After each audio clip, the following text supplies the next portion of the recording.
Hey, what is up, everybody? This is the Great Puckettini, and I'm glad you're with me today. Now, I've got some big news today. The Arkansas Razorbacks got a big commitment from Cameron McGee here. You see his name on the screen. He's a 2026 signee, so he's still got to go through his senior year of high school. And he is from the great state of Georgia, I believe.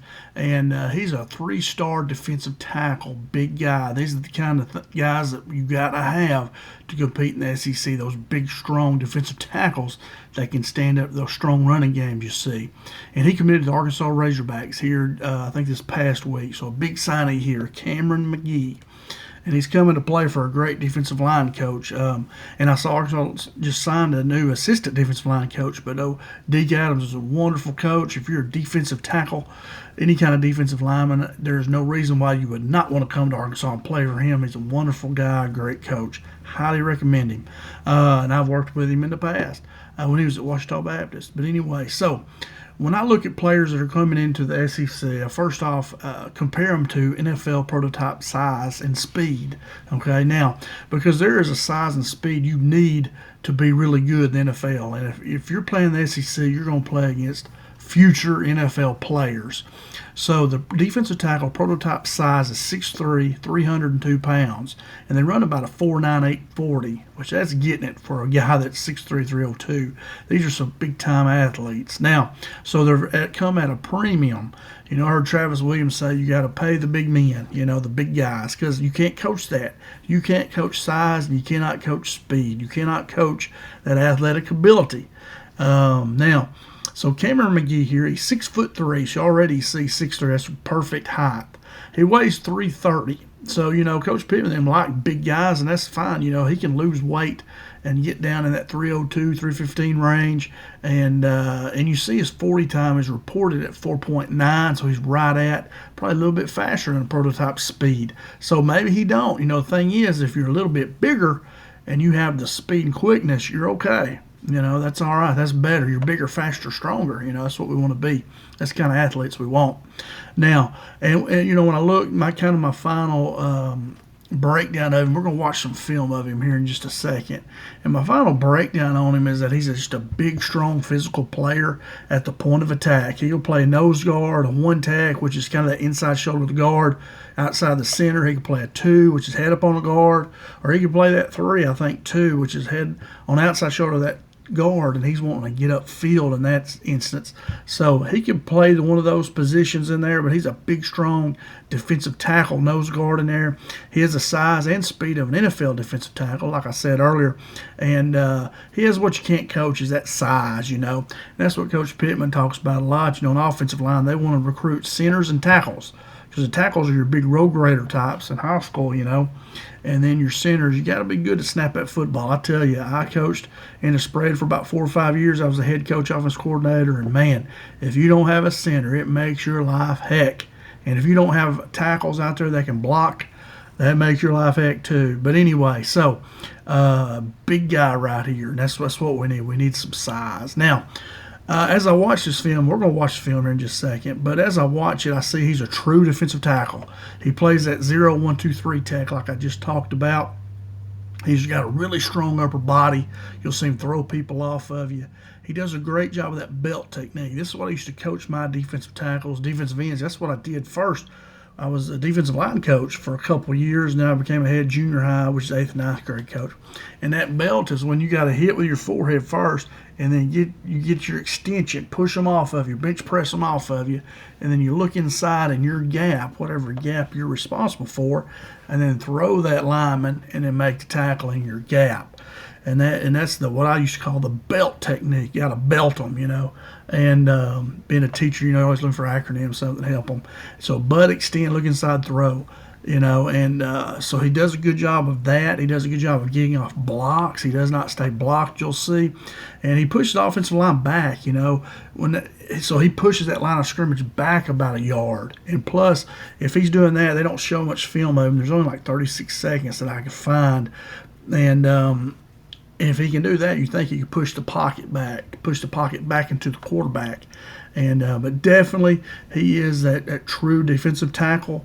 Get in there and clog it up. I think he'll do really good at that. Now, let me see. I am going to, because my, let me see. I've got to get into that, and I need to get this link here. So bear with me here. I'm having computer issues where my video starts lagging on me pretty bad. So I'm just going to use this one tab I've got here. Let's see if that'll work. Here's Cameron McGee. This is 247 Sports. And this is his highlight film right here. This is his junior highlights. Like I say, he's a junior in high school right now. And so he's still got another year of high school left. Of course, got to look at this. I should have teed this up. I thought I did, but I guess when I closed that link, when I closed it out. All right, here he is right here. Now you see the arrow start coming down. This is a huddle video. I should have gotten on his huddle. It does not want me to go full screen right now. But anyway, that's all right. We can look at it right here. Now, so right here he is. You see the arrow pointing down. You see he's true nose guard. And that's a good thing. I used to do that too with people playing in the spread. Put them right on his head. Make him have to snap it and block. And that's hard on a center to do. And let's watch what he does here. He comes off. Boom. So he threw that guy back. Let's see here. Let's back that up. So the center goes away. They're trying to trap him, really. Nope, trying to trap this guy. So he sees a block down. Oops, pause. So he's coming here. This guard's going to try to cave him down, and they're going to trap this guy. So he's going to come inside, probably get that backer, probably. So this guy here is going to block him, and watch what he does to him. Wish I could slow it down a little bit, but I don't think I can. Hits him and then throws him, and then boom, makes a tackle.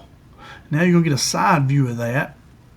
And it shows you how did he give up many yards. So here he is, he's right in the middle. The ball's at the 50. And let's see where he tackles him. Like I say, they're trying to trap this outside guy out here and run in this hole. And so he beats a down block, which is really good. Boom. I mean, he gained maybe, let's see, he gained about 2 yards. That's a great defensive play right there.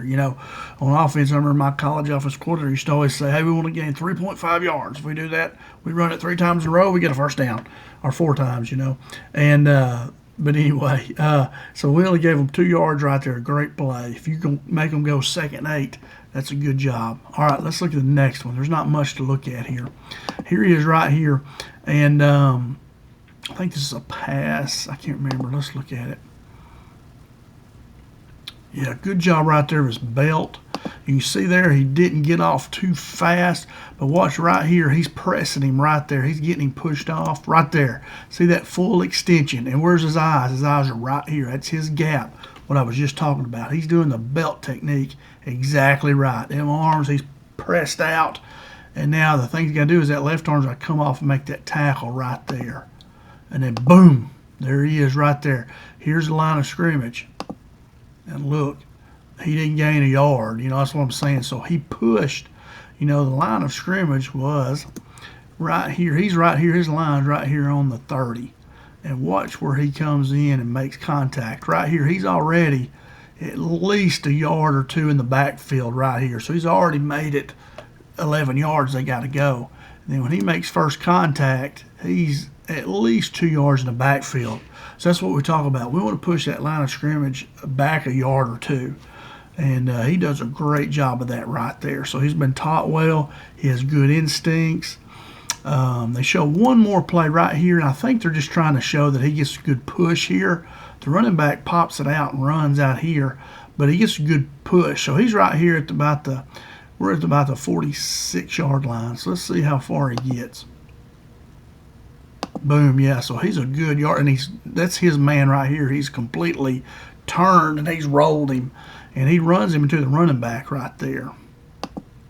And see how the running back, which the line of scrimmage is up here, and he's already had to bounce back. Now this guy's getting whooped over here, and these guys are blocked up. They got to rip and get out of there. Rip that thing right here with his right arm and get outside. This guy's got to get here. But anyway, he's got his guy twisted, and he's pushed him back a yard in the backfield. He's done his job and pushes him out. Holy moly, there was a hold right there. Look at this. Looks like they're dancing. Let me see. Watch this guy right here. Watch this. It looks like they're dancing. Whoop. That's a hold. Bring it back 10 yards. But anyway, you see there, good job on him. And that was the end of it right there. Let's see if I can get this to pause. Yeah, I did. Granger. But anyway, can we go back? Without the ones like you working tirelessly. Ranger. But anyway, as you can see right there, man, he's a good that defensive tackle, nose tackle. And that's all the clips I really could find. I probably should get on this huddle page. And I did look. There he is again. We'll just pause it right there. And this is what Arkansas needs. You know, they're going to lose. They lose Gregory and the other big guy. They had two real good ones in there, 2 or 3 real good ones. They're losing them. And he'll be a good fill-in there, and not this coming year, but the next year. And this is kind of big size we need. That's 6'3", 330, get down to about 315, really be able to move. And, man, he'll be a player. He already is. He's a good one. And this is exactly what we need. And Arkansas beat him out for a lot of players. I don't guess they have his story here where it talks about who all they beat out to get him. But anyway, I mean, it was like LSU, all kinds of teams we had to beat out to get him. So it's really good. He's a prize. This guy was, a lot of good schools were after him. And but anyway, it don't matter who's after him. He's prototype size and speed. Now it's Coach Adams' job to coach him up and get out there and kick some butt. But he'll do it. I think he's a good one. That's all I got, guys. Thanks so much for watching. Come back for more and check out who Arkansas is signing here. That's what I'm trying to do. Let you see the Arkansas coach is doing a great job of getting these guys in, doing a great job recruiting, and that's all I got. Hit that like button. Come back and watch some more. Leave me a comment below. Love to talk to you about football. I check them pretty often. So we'll talk to you guys later. Thanks so much. Go Hogs.